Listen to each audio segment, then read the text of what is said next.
출애굽기 내러티브 쉬운 네 번째 시간으로 십계명 다섯 번째 계명이라는 제목을 가지고 말씀을 증거하도록 하겠습니다.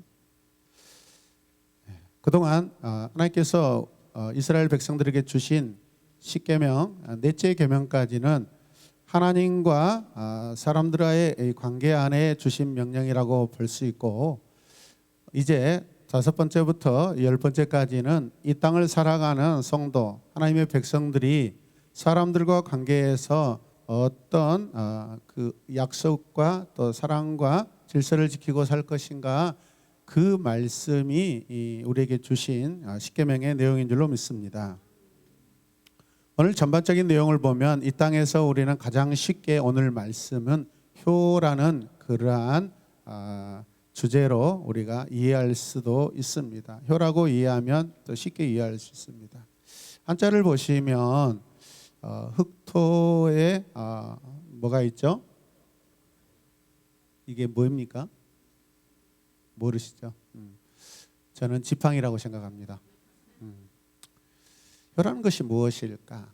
부모가 이렇게 돌아가셨을 때 아들이 땅 앞에 지팡이를 짚고 엎드려서 그렇게 하는 것, 그게 한자에서는 효라고 이렇게 이야기하고, 원래 이 한자의 의미는 상복을 입을 효라는 그런 의미입니다. 공부 좀 하십시오. 네.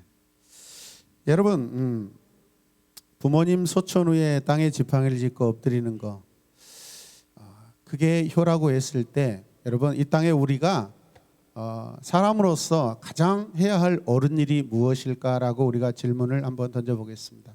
함께 읽어볼까요? 이 땅을 살아가는 우리에게 옳은 일이란 무엇일까? 옳은 일이 무엇일까? 이 다섯째 계명은 그 옳은 일을 행하라고 하나님께서 백성들에게 말씀하신 내용입니다. 오늘 본문 말씀 12절 말씀을 보시면 내 부모를 뭐하라? 그리하면 내가 준 땅에서 평행구절로 신명기 5장 10절 말씀, 내 부모를 공경하라. 내 생명이 길리라. 현대인의 성경으로 보면 너희 부모를 공경하라. 그러면 너희 하나님 나 여호와가 너희에게 줄 땅에서 너희가 오래오래 살 것이다 라고 말씀하고 있습니다. 세번역 성경을 보면 너희 부모를 공경하라. 그래야 너희는 주 너희 하나님이 너희에게 준 땅에서 오래도록 살 것이다 라고 말씀하고 있고, 영어로 보면 뭐라고 됐어요? Honor your father and your mother. 그리고 뭐랍니까? You may, 반드시 in the land, 해석은 여러분들이 그 땅에서 오래오래 살 것이다. 누가 주신 땅이에요? God is giving you, 너에게, 우리에게 주신 땅입니다. 할렐루야. 다섯째 계명은 내 부모를 공경하라라는 그 명령이죠. 이 계명을 잘 이해하기 위해서는 우선 두 가지 단어를 우리가 먼저 살펴보아야 하는데, 첫 번째는 부모라는 그러한 단어입니다. 부모. 두 번째는 공경이라는 단어이고요. 오늘 십계명 다섯 번째 계명에서는 부모와 공경이라는 이 중요한 단어가 등장하고 있습니다. 그리고 이 부모뿐만 아니라 이 말씀은 다른 사람들에게까지 적용하고 있다라는 그런 의미를 가지고 있습니다. 이해되십니까?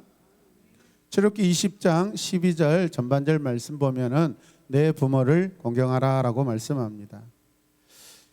부모를 공경하라이지만은 이 계명은 가정과 또 사회적인, 정치적인, 경제적인 여러 가지, 또 교회 안에서의 그 직분에까지 이르러 다양하게 적용되고 있는 그러한 말씀입니다.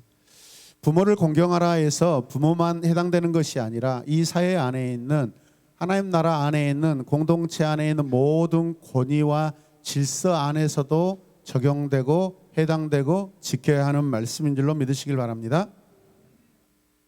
그리고 부모라는 이 말에는 하나님께서 허락하신 이 권위의 의미가 들어있고 관계의 의미가 들어있습니다. 자, 함께 읽어볼까요? 시작. 이 계명은 우리가 부모뿐만 아니라 다른 사람까지도 공경해야 한다고 말씀합니다. 왜냐하면 하나님께서는 부모뿐만 아니라 다른 사람들을 우리 위에 두셨기 때문입니다. 네, 이해되시면 아멘. 교회는 특별히 공동체입니다. 가정 공동체입니다. 이스라엘도 마찬가지입니다. 이스라엘은 항상 가정 공동체입니다. 거기 안에 여러분 각각 가정마다 어르신들이 계십니다. 현재 우리 공동체 안에도 어르신들이 많이 계십니다. 여러분, 부단 이 말씀을 내 부모에게만 적용한다면 그것은 하나님의 뜻이 아닐 줄로 믿습니다. 할렐루야. 새롭게 출발하는 이 이스라엘 공동체가 온전한 모습이 되려면 여러분 그 많은 큰 공동체 안에 이 가족, 그 가족 중에서 어른이 되시는 우더른에게 공경하라라는 이 말씀이 포괄적으로 적용되고 있는 그러한 필수적인 말씀입니다. 우리 이 다섯 번째 계명을 내 부모를 순종하라라는 식으로 여러분 생각하기가 쉽습니다. 내 부모를 공경하라고 말씀하셨지 오늘 하나님께서는 내 부모에게 순종하라, 내 부모를 순종하라라고 그렇게 말씀하지 않으셨다라는 거예요. 한번 읽어보실래요? 순종하라가 아니라 공경하라고 명령하십니다. 순종하는 것과 공경하는 것은 분명히 다릅니다. 예를 들어서 우리는 부모가 우리에게 하나님의 계명을 대립하는 것을 명령할 수 있고 요구하실 수 있습니다. 우리는 그럴 때 어떻게 해야 할까요? 우리는 그때에도 부모를 공경해야 합니다. 그러나 순종할 수는 없습니다. 우리가 겉으로는 부모를 순종하고 마음으로는 무관심한다면 안 될 일이지만은 그러나 하나님의 말씀과 부모님께서 요구하시는 그 말씀이 서로 대립되고 대치되었을 때 우리는 부모님을 공경하는 마음으로 하나님께 순종해야 되는 줄로 믿습니다. 그래서 하나님을 경외하는 것과 부모님 공경은 다르다라는 것을 우리가 이해하셨으면 좋겠습니다. 그래서 이런 상황 가운데 거절하는 어떤 상황이 일어나고 거절하는 태도를 우리가 보여야 할 때 우리는요, 여러분 부모님께 공경해야 됩니다. 순종할 수 없는 상황에서도 공경의 마음을 가지고 여러분 부모님께 공경하시길 바랍니다. 공경의 마음을 가지고 공손하게 거부하시길 바랍니다. 아빠, 말도 안 되는 소리 하지 마세요. 엄마, 쓸데없는 소리 하지 마세요. 저는 부모님보다 하나님이 더 중요해요. 여러분, 옳은 말 같지만은 좋은 방법이 아닙니다. 다섯째 계명은 공동체 안에 어른이 된 자녀와 맺은 언약이 될 수도 있습니다. 하나님께서는 우리에게 하나님과 우리 이웃을 사랑하라고 명령하셨습니다. 따라서 우리 부모가 받아야 할 공경에는요, 순종뿐만 아니라 사랑도 포함되어 있습니다. 부모와 자녀의 관계에 대하여 우리가 생각해 볼 때 비록 자녀들이 부모를 선택하지는 않았지만 하나님께서는 자녀들에게 부모를 주셨습니다. 부모님은 선물입니다. 이 부모는 각자에게 좋은 부모가 될 수도 있고 좋지 않는 부모가 될 수도 있습니다. 예수를 믿는 분들이 될 수도 있고 예수님을 안 믿는 부모일 수도 있습니다. 그렇지만 어떤 경우라 할지라도 하나님께서는 자녀들에게 부모를 공경하라라고 말씀하고 계십니다. 오늘 이 말씀은 어떤 상황, 어떤 시간, 어떤 그 시간 속에서도 부모님을 공경하라라고 말씀하고 있습니다. 때로는 신앙의 어떤 갈등으로 인하여서 부딪힘으로 인하여서 부모님께 여러분 핍박을 받을 수 있습니다. 매를 맞을 수 있습니다. 저는 어렸을 때 교회를 다닌다는 것 때문에 저희 아버님이 이 호로새끼야, 이 부모도 없냐, 너는 조상도 모르는 예수만 믿는 그런 자식이냐 하면서 저를 뭐 혼낸 적이 있어요. 명절이 되고 설날이 되면은 이렇게 고향 땅에 가면은 동네 마치 당숙과 같은 형님들이 막 저에게 막 손가락질하면서 너 예수 믿는다면서 너희 형님은 이 집안의 족보를 막 발간하고 역사를 연구해가지고 훌륭한 할아버지들을 이렇게 찾아내고 있는데 내가 어찌 너희 집안에서 그렇게 너희 형님을 반대해서 교회를 다닐 수 있냐? 그렇게 이야기하십니다. 그때마다 제 마음속에는 아유, 하나는 알고 둘은 모르신 형님, 역사를 거슬러 올라가면 여러분 하나님이 우리 부모가 되십니다. 아멘. 겨우 세상 사람들이 제사 지내고 뭐 시제 지내고 한다고 하지만은 여러분 증조 고조까지밖에 지내지 않습니다. 그 나머지의 조상들은 여러분 생각하지도 않습니다. 웃기지 않습니까? 여러분? 지내려면요 계속해서 그 윗대 여러분 끝날 자기 조상의 끝까지 다 지내야지. 생각나지 않는다고 안 지내면 되겠습니까? 그러나 여러분 그렇게 조상들을 계속 찾아가고 올라가다 보면 누구를 만날까요? 아담도 만나고 하나님도 만나게 돼요. 그 진리를 깨달으시길 바랍니다. 그때마다 아이고 형님의 할아버지는 하나님이셔요 라고 말씀드리고 싶은데 대적할 수 없잖아요. 오늘 그 말씀입니다. 네, 알겠습니다. 공손하게 거절하고 공손하게 그 상황 가운데 대처하는 것이 여러분 부모를 공경하는 태도인 줄로 믿으시길 바랍니다. 부모 앞에서 공경해야 합니다. 부모의 명령을 순종할 수 없을 때 화내며 큰 소리로 부모를 화나게 하지 말고 저는 하나님께 순종해야 하기 때문에 부모님의 그 명령을 순종할 수 없습니다. 죄송합니다 부모님. 겸손하게 말을 해야 합니다. 그래서 이것을 잘할 수 있도록 하나님의 은혜와 능력과 성령의 지혜를 구하시는 저와 여러분들 되시길 주님의 이름으로 축복합니다. 여러분 가장 큰 효도가 무엇일까요? 여러분 제사 지내는 거 아닙니다. 여러분 그 영혼이 내 부모의 영혼이 여러분 주 예수 그리스도의 이름으로 구원받아 하나님의 영원한 자녀가 되고 영원한 저 하나님 나라에서 함께 여러분 살 수 있는 것이 가장 큰 효도인 줄로 믿으시길 바랍니다. 다섯 번째 계명은 단지 아버지에게만 관심을 둔 그런 명령도 아닙니다. 여러분 히브리 성경 원어를 보면 순서가 엄마, 아버지 이렇게 순서로 되어 있습니다. 여러분 고대 시대에 여러분 근동에 가장 훌륭하고 좋은 법이라고 칭하는 이 함무라비 법전이라고 있습니다. 근데 그 법에서 말하는 부모 관계와 하나님 아버지께서 우리에게 주신 이 법은요 여러분 비교할 수 없는 차이가 있습니다. 함무라비 법전에 이 아버지와 어머니 포함되어 있지만은 권위와 권력을 위해서 여러분 존재하는 법이지만 우리의 법은 하나님께서 우리에게 주신 법은 생명의 법이고 사랑의 법인 줄로 믿으시길 바랍니다. 크게 아멘 합시다. 레위기 19장 3절 말씀 보면 아부라고 되어 있습니다. 아부, 아버지와 이시, 어머니가 함께 등장하고 있습니다. 이시, 아부 하면 이시, 시 하면은 여기 되니까 쉬 해야 됩니다. 쉬.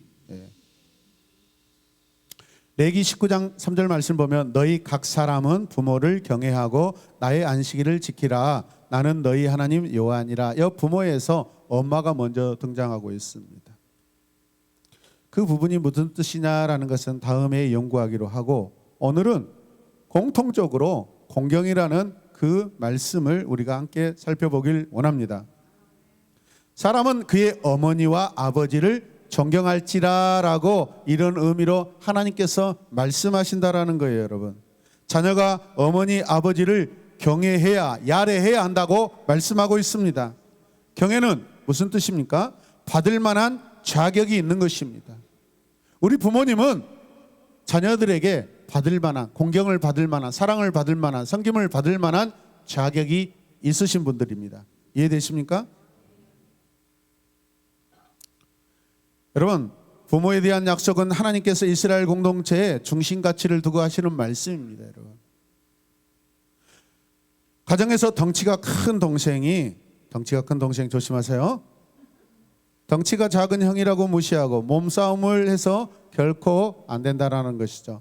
키가 큰 동생이 키가 작은 언니를 무시해서 안 된다라는 거예요. 여러분 내 부모가 여러분 때로는요 세상적인 어떤 판단과 가치 기준으로는 부족하고 연약할 수 있습니다. 그렇다고 여러분 그 부모님이 자녀의 관계에서 그 어떤 흠결이 있는 것이 아닙니다. 여러분 우리 부모님은 다 완전하신 줄로 믿습니다. 부모 공경의 모습은 자녀의 나이에 따라 다를 수가 있습니다. 하나님께서는 이스라엘 백성에게 너희는 20세까지나 30세까지만 부모를 공경하라고 하시지 않으셨습니다. 부모를 가진 자녀들은 어느 경우에나 이 계명을 지켜야 되는 줄로 믿습니다. 80된 자녀가 여러분 100세 된 부모님을 공경하는 것이 마땅한 줄로 믿습니다. 마가복음 7장 9절 이하에 보면 바리새인들은 부모에게 드려야 하는 돈을 거르반이라는 명목으로 하나님께 바치는 행동이 잘못된 것이 아니라고 그렇게 핑계를 대면서 여러분 효도해야 될 그 명분의 돈을요 개인적으로 착복합니다. 그러나 예수님께서 그런 상황에서 뭐라고 말씀하십니까?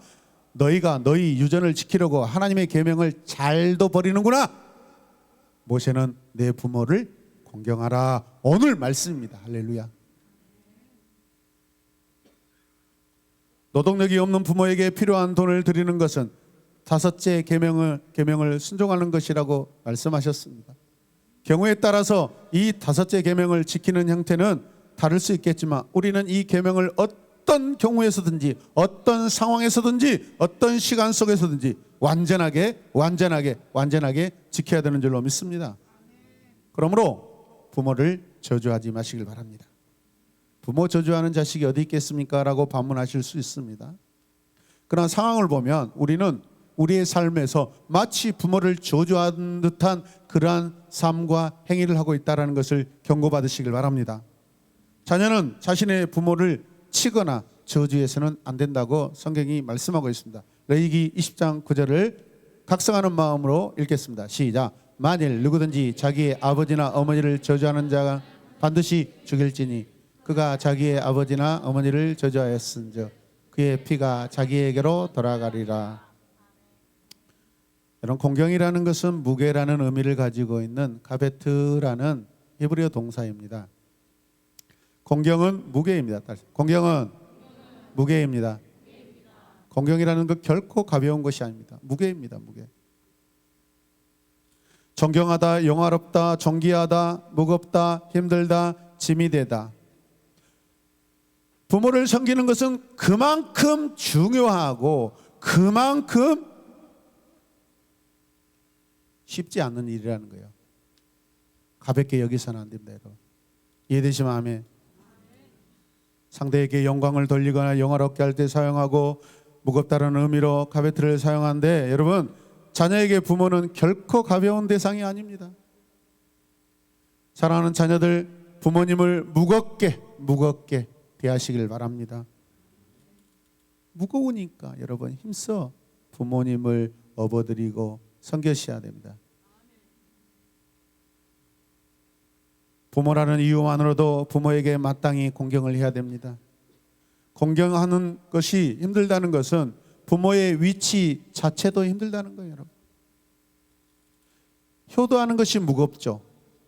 반대로 생각하면 부모님께서 자녀를 기르시고 양육하고 대하실 때 가볍다 무겁다 큰 소리로 반말하지 마시고 무겁습니다. 부모님이 우리를 여러분들을 기르실 때요 여러분 피와 땀을 흘리시면서 무겁게 소중하고 귀하게 모든 상황 가운데 땀 흘리시고 우리를 기르셨다고요. 양육하셨다고요. 보살피셨다고요. 할렐루야. 무거운 거예요. 그러니 너희들도 자녀들도 부모를 무겁게 공경하라라고 우리에게 무게의 관계를 주신 줄로 믿습니다. 그러나 그것은 여러분 사랑입니다. 결코 예수 그리스도께서 우리에게 주신 멍에는 무겁지 않아요. 여러분. 할렐루야. 사랑이면 펄펄 날습니다. 여러분. 달려가고 뛰어가고 할 수 있습니다. 이해되십니까? 우리 이장로님께서 주일날 예배를 드리고 집에 가시는 것을 보면서 처음에는 좀 의아했어요. 여러분. 나중에 보니까 어머니 권사님 식사를 위해서 가신다는 말씀을 듣고 참 잘하신다. 같이 고백. 참 잘하신다.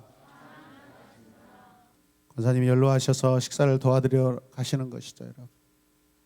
부모는 집에서 탈탈 굶고 계시는데 이곳에서 여러분 띵가띵가 예배 드린다면 그거는 그 예배는 진정한 예배가 아닙니다. 가짜 예배입니다. 할렐루야.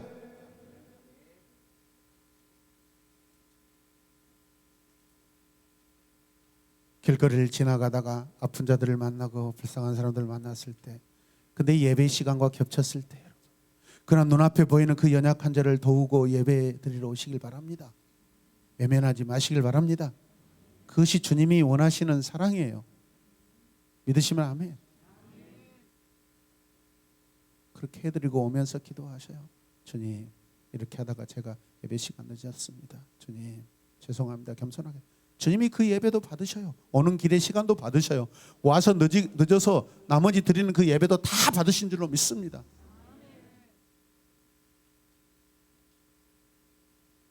그리스도인의 모습에서 어긋난 여러분 효와 공경을 하시지 않기를 바랍니다. 하나님께서는 목사와 장로에게도 교회를 다스리는 직분을 주셨습니다. 그래서 성도들은 신앙생활에서 권위에 순종하고 공경해야 될 줄로 믿습니다. 그게 아멘 할까요? 다섯째 계명은 부모의 권위를 남용하는 것에 대해서 말하지 않습니다. 여러분, 잠언 4장 1절에서 20절 말씀을 보면 아버지는 아직 어른이 되지 않는 자녀를 지혜로운 삶으로 인도함으로써 적극적인 역할을 해야 한다는 사실을 고백하고 있습니다. 잠언 10장 1절 말씀을 같이 읽겠습니다. 지혜로운 아들은 아비를 기쁘게 하거니와 미련한 네. 이제부터 나오는 말씀, 빨간 글씨는 어른들이 읽으시고 뒤에 하얀 글씨는 자녀들이 읽으시길 바랍니다. 나는 어른. 자, 같이 읽을까요? 시작. 지혜로운 아들은 아비의 훈계를 들으나 그 다음 어른들 같이 읽어요. 어른들 읽으셔야 효를 받습니다. 시작. 아비의 훈계를 없인 여기는 자는 미련한 자요. 내가 내 아들에게 희망이 있은즉 그를 징계하되 할렐루야. 나는 이 말씀을 듣고 얼마나 마음에 평안이 왔는지 모릅니다. 때려도 자식을 죽일 마음으로 때리지 않으면 그거 하나님의 뜻이구나. 네, 상당히 분위기가 지금 험악해지고 있어요. 농담입니다. 이런 부모는요, 자녀를 양육할 때요, 죽일 마음으로 때리는 부모가 어디가 있습니까? 그냥 제발 우리 자녀들 그 때리시는 부모 오해하지 마시고 즐겨 맞으시길 바랍니다. 순종의 마음으로 맞으시길 바랍니다. 엄마 더 때려줘요. 엄마 더 때려줘요. 더 때려줘요. 그러면 또 꼴 보기 싫으니까 그렇게 하지 마시고 주님 매를 줄이시든지 우리 어머니의 마음속에 숫자 계산이 약간 틀어지게 하시고 줄어들게 하여 주시옵소서.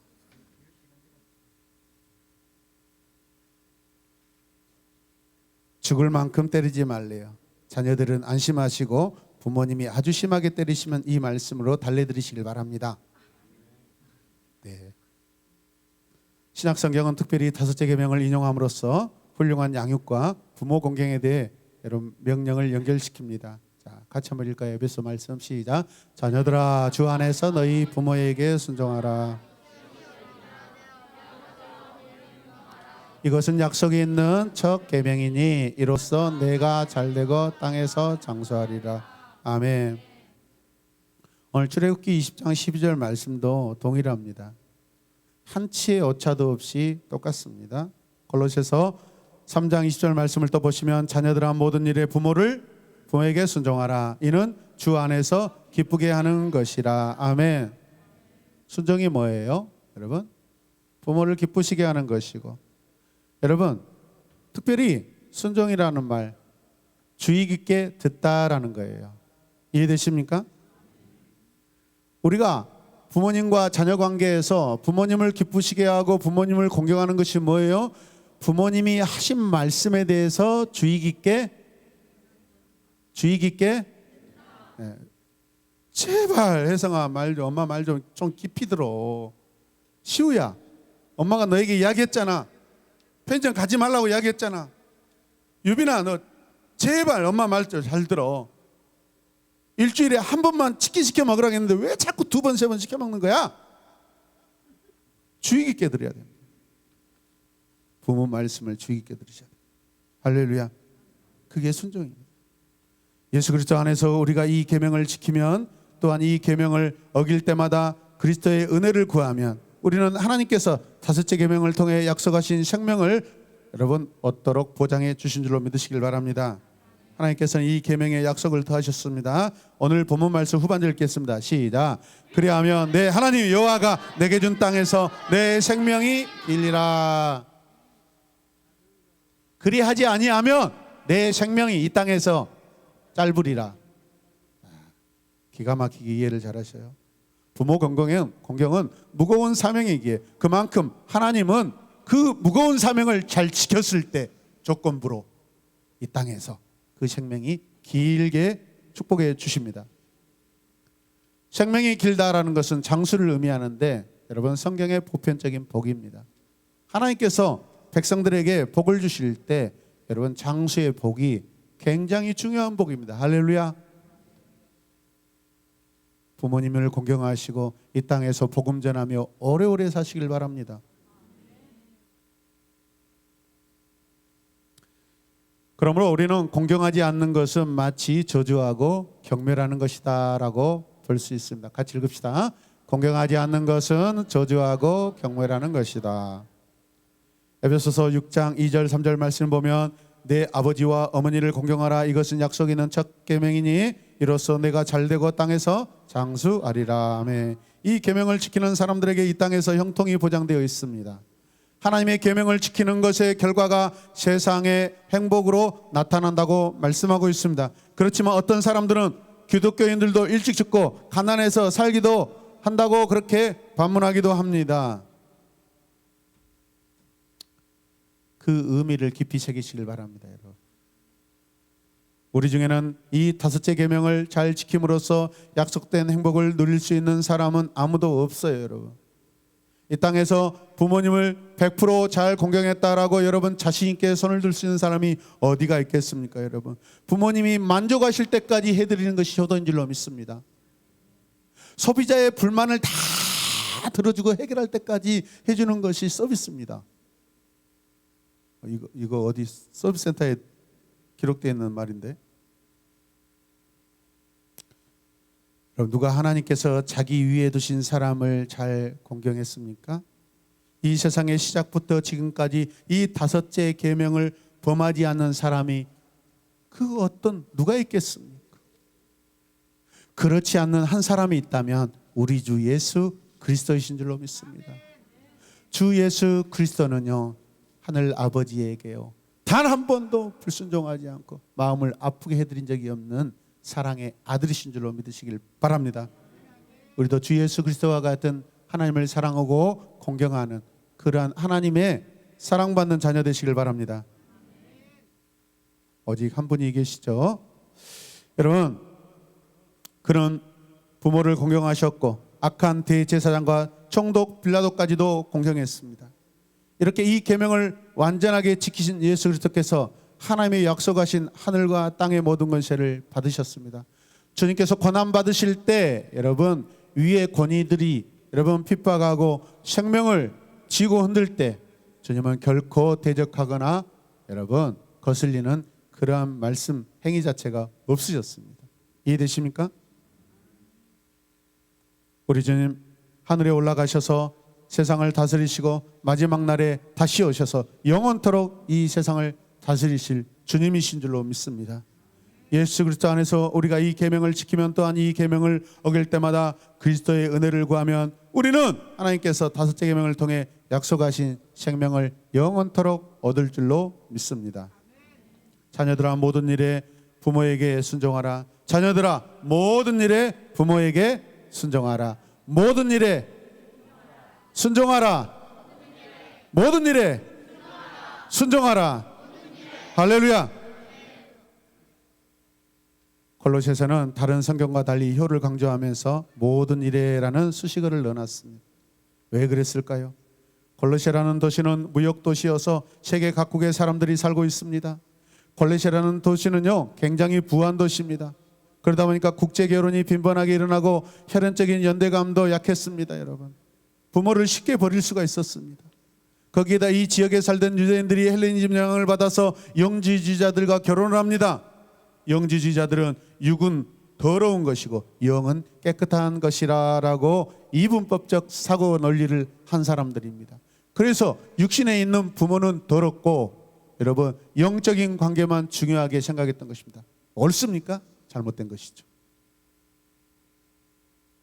부모를 안 모시려는 사회적 분위기가 골로새에 형성되어 버린 것입니다. 그렇게 부모를 돌보지 않으니 경제적인 빈곤과 고독감에 던져진 노인들이 결국 건강마저 잃게 되었습니다. 그때 그들을 찾아간 사람이 누굽니까? 여러분 초대교회 성도들인 줄로 믿으시길 바랍니다. 자녀들은 떠났지만은 성도들이 찾아가서 공경하고 여러분 부모처럼 여깁니다. 그럼으로써 복음이 증거되기 시작합니다. 모든 일에 부모에게 순종하라. 잘 지키면 생명의 날이 길게 하시는 복을 받기도 하지만 그 이면에는 지키지 않으면 장수의 박이 아니라 장수의 복을 받지 못한다라는 여러분 그 반대적인 의미도 우리가 새겨야 될 줄로 믿습니다. 부모를 거역하고 불순종하고 잘되는 자식이 이 천지에 어디에 있겠습니까?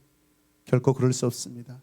설령 그가 많은 돈과 부하게 산다 할지라도 하나님 나라는 들어갈 수가 없습니다. 이해되시면 크게 아멘 합시다.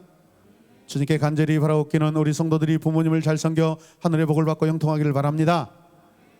부모님 위에 계시는 하나님을 잘 섬겨 형통의 복을 받으시길 바랍니다. 어떻게 우리가 부모님을 잘 섬길 수 있어요? 어떻게 부모님의 마음을 여러분 잘 알아들을 수 있어요? 여러분 세상적인 방법, 세상적인 지식에는 여러분 절대 그걸 통달할 수가 없어요. 하나님을 알 때 내 부모를 온전히 섬길 수 있는 줄로 믿습니다. 그리스도 안에 있을 때 내 부모님을 온전히 공경하게 되는 줄로 믿습니다. 어느 날 아침 거울을 보면 그 속에 돌아가신 어머니의 얼굴이 있고 아버지의 얼굴이 있습니다. 내 얼굴 안에 어머니의 얼굴이 있고 아버지의 얼굴이 있습니다. 우리도 금방금방 나이가 들어갑니다. 부모를 공경하라는 5째 계명의 말씀에 우리는 모두 자유로울 수 없습니다. 제 부모님의, 제 어머니의 죽음을 통하여 저는 이 복음이 얼마나 중요하게 전해져야 한다는 것을 사명을 갖게 되었습니다. 사람을 사랑하고 사람의 마음을 여러분 살피는 것이 얼마나 중요하다라는 것을 깨닫게 되었습니다. 사랑하는 성도 여러분, 바로 오늘입니다. 함께 고백합시다. 바로 오늘입니다. 어떤 이유인지 묻지 않겠지만 부모님과 오랫동안 관계를 끊고 살아가는 자녀들이 있고 청년들도 있을 수 있습니다.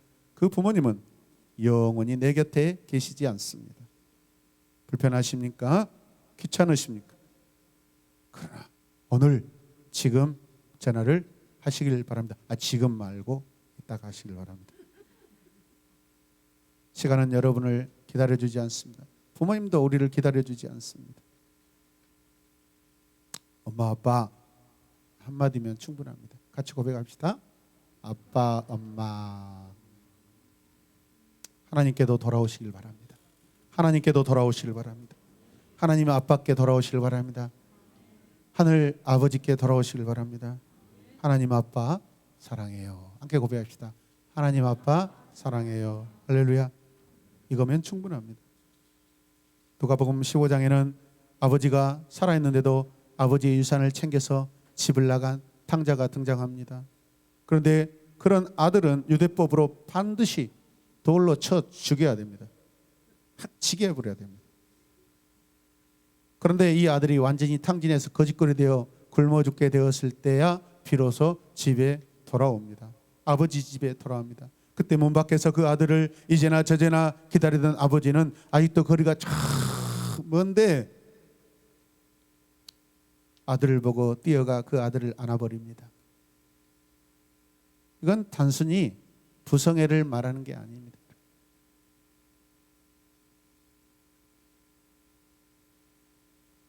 단순히 아버지가 아들에 대한 그 어떤 애증과 사랑을 말하는 것이 아닙니다. 마을 공동체 법으로는 그 아들이 돌아오면 반드시 돌로 죽여야 돼. 가서 안아드리는 것은 내 아들 죽을 수 없어. 내 아들을 죽게 내버릴 수 없어. 아버지께서 보호하시는 것입니다. 주님께서도 가늠하다 붙잡힌 여인에게 죄 있는 자가 돌을 던지라 말씀하시면서 그 여인을 보호하셨습니다. 이해되시면 아멘. 하나님의 사랑은요, 보호하시고 대신 맞으시고 죽어주시는 사랑입니다.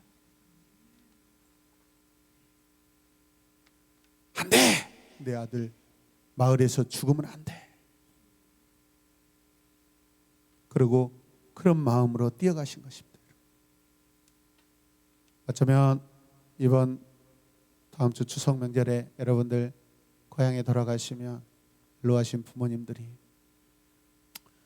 허리가 불편하셔도 다리가 불편하셔도 아마 문 밖으로 나오셔서 여러분들을 반기실 수 있습니다.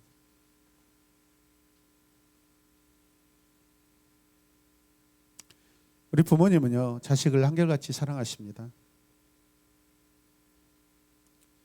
이 아버지의 사랑은 하나님 아버지의 사랑을 말씀하고 있는 것입니다.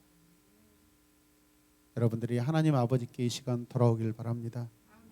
할렐루야. 우리를 속죄하신 주님으로 말미암아 우리는 부모님과 하나님을 온전히 경외하고 공경할 수 있는 줄로 믿습니다. 부모님을 사랑하는 거 먼저이고 그 사랑 안에서 하나님을 사랑하는 것이 우선이고 그 하나님의 사랑을 온전히 가지고 부모님을 완전히 공경하시는 우리 모두가 되시길 주님의 이름으로 축복합니다. 기도하겠습니다. 하나님 감사합니다. 우리에게 부모님 주셔서 감사합니다. 나에게 부모님 주셔서 감사합니다. 지금 내 앞에 안 계시는 부모님도 있고 지금 내 앞에 계시는 부모님도 있습니다. 이 땅에서 하나님께서 자녀들에게 가장 귀한 선물로 주신 분은 부모님이신 줄로 믿습니다. 우리 한 사람 한 사람을 양육하고 키우실 때 무거운 삶의 무게로 우리를 키우셨다는 것을 자녀된 우리는 깨달아 알게 하여 주시고 우리가 부모님을 대할 때 가볍게 여기지 아니하고 무겁고 중히 소중하게 여기는 우리 새로운 엠마번교회 모든 성도들 다 되게 하여 주시옵소서. 예수님의 이름으로 기도드립니다. 아멘.